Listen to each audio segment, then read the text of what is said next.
Hello दोस्तों, welcome back my YouTube channel RM Voice 2647। बिस्मिल्लाहिर्रहमानिर्रहीम। अस्सलामु अलैकुम वरहमतुल्लाहि वबरकातुहू। मकरान का एक बादशाह मोहम्मद शाह एक मर्तबा अपने सिपाहियों के साथ शिकार को निकला। जंगल में पहुंचकर बादशाह सलामत शिकार खेल रहे थे। सिपाहियों के हाथ एक बूढ़ी औरत की गाय आ गई। सिपाहियों ने उसे ज़ुबाह करके उसका गोश्त भूनकर खा लिया। जब बुढ़िया को पता चला तो उसने सिपाहियों से कहा कि मुझे पैसे दे ताकि मैं कोई और गाय खरीद लूं। सिपाहियों ने पैसे देने से इनकार कर दिया।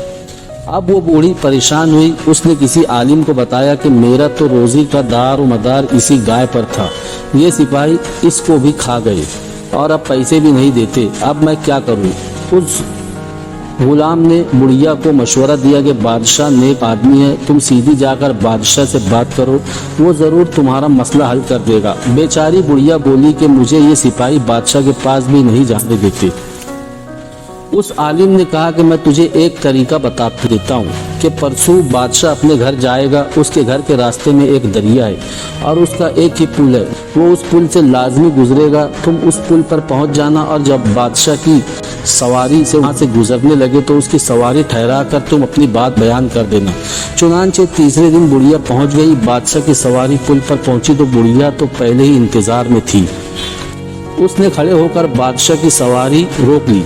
बादशाह ने कहा, अम्मा आपने मेरी सवारी को क्यों रोका है? बुढ़िया कहने लगी, मोहम्मद शाह मेरा और तेरा एक मामला है। इतना पूछती हूँ कि तू वो मामला इस पुल पर हल करना चाहता है या क़यामत के दिन पुल सिरात पर हल करना चाहता है? पुल सिरात का नाम सुनते ही बादशाह की आंखों में आंसू आ गए।